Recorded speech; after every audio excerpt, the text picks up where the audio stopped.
sommes aujourd'hui ici pour non seulement partager cette stratégie qui va encadrer le plan Sénégal émergent, mais échanger aussi sur la première version de la liste de projets qui est retenue pour cette deuxième phase. Vous verrez tout de suite que dans cette liste, il y a 569 projets qui touchent, je dis bien, la région de Ziguinchor.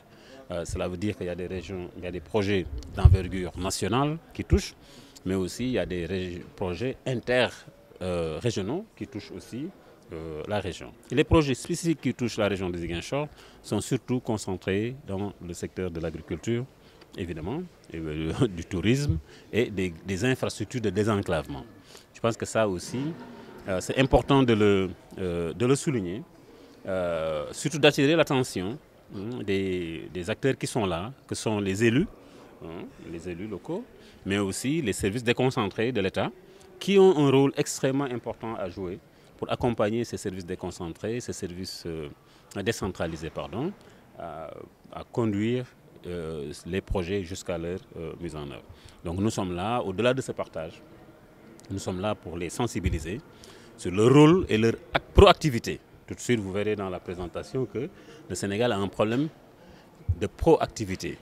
Les gens gèrent les urgences, alors qu'au-delà des urgences, nous devons anticiper sur des actions porteurs, pour que dans les délais, qu'on puisse les mettre en œuvre. Voilà. En termes de coûts et de l'économie de la région, je n'ai pas une appréciation exacte.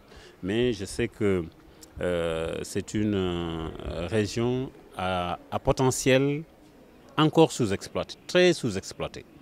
Et c'est ça qu'il faudra régler d'abord. Nous avons pu faire des taux de croissance de 6% pendant peut-être 3-4 ans. On touche du bois. Je pense qu'il faut aussi, le plus difficile, ce n'est pas de réaliser cette taux de croissance, mais c'est de se maintenir à ce niveau.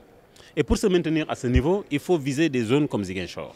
Je pense que là où il est possible de faire des investissements qui devraient nous permettre de porter ces taux de croissance et de les soutenir. Nous avons un potentiel.